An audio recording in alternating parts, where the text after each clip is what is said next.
జగన్ ఎంత సీరియస్ పొలిటీషియనో ఏరుకునేదే కదా. కానీ అన్న చంద్రాల్ సార్ను ఎక్కిరిచ్చేటప్పుడు మాత్రం స్టాండప్ కామెడియన్ లెక్క అయిపోతాడు. అన్న లోపట ఈ కళ కూడా ఉన్నదా అని అభిమానులే పరిశాన్ అయ్యేటట్టు చేస్తాడు ఇట్లా. జగన్ అన్న నిన్న పార్టీ లీడర్ తోటి పెట్టిన మీటింగ్ లా చంద్రాల్ సార్ను ఎట్లా ఇమిటేట్ చేసిండో చూడురి. ఎంత గట్టిగా అన్నాడు, మామూలు గట్టిగా కాదు. నేనున్నా, నేను తగ్గిస్తా,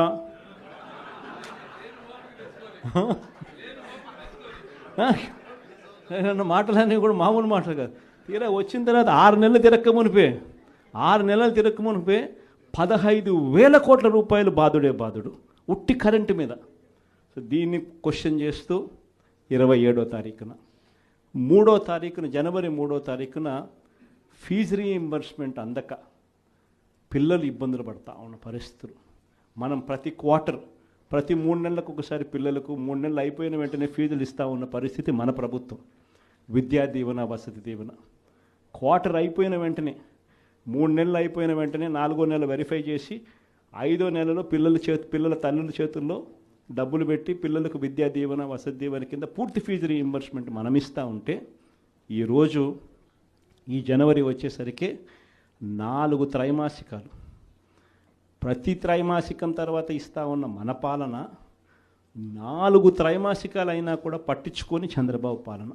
ఆగోనట నేనున్నా అని చెప్పి గద్దెనెక్కినాక బాధుడట. 6 నెలలు కాకముందే పబ్లిక్ మీద 15,000 కోట్ల బరవేసిండని బాధపడబట్టిండు పాపం. అన్నకు పబ్లిక్ సేవ చేసే భాగ్యం దక్కలేదని రోజు ఎంత బాధపడుతుండో. పథకాలు అమలు చేస్తలేరు, ఇచ్చిన హామీలు నెరవేరుస్తలేరు, నేను బటన్లు నొక్కితే కంసే కమ్ వాళ్ళు బఠానీలు కూడా బుక్కుతలేరు అన్నట్టు మస్తు బుగులు పడుతుండు. జగనన్నకు జనమన్నా అలా సేవలు తరించుడన్నా ఎంత ఇష్టమో తెలుసు కాబట్టి పాపం అదే రంది పెట్టుకొని సరిగ్గా తింటున్నాడో లేడో అని బాధపడుతుండ్రట అన్న అభిమానులు. అప్పుడప్పుడు కొన్ని వార్తలు చూస్తే నమ్మశక్యం కాదు. వినాయకుడు పాలు తాగుతుందని చెప్తుంటారు, అమ్మవారు కళ్ళు తెరిచి చూసిందని అంటుంటారు, కొబ్బరికాయల వినాయకుడు ఆకారం వచ్చిందని పూజలు చేస్తుంటారు, ఏప చెట్టుకు పాలు గారుతున్నాయని మొక్కులు పెడుతుంటారు.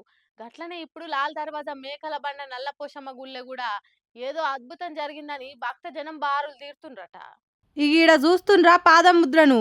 బండ మీద పసుపు ఉంటే నడుమిట్ల పాదముద్ర ఉన్నది కదా, అగో ఆ పాదముద్ర సాక్షాత్ అమ్మవారిదే అని అంటున్నారు భక్తజనం. సికింద్రాబాద్ లాల్ దర్వాజా మేకల బండ నల్లపోషమ్మ గుళ్ళే పసుపు బండ మీద పాదం గుర్తుగా అనిపించింది. అమ్మవారే నడుచుకుంటూ వచ్చిండ్రని మొక్కులు పెడుతుండ్రు. ఇదంతా తల్లి మహిమే అని అంటుర్రు.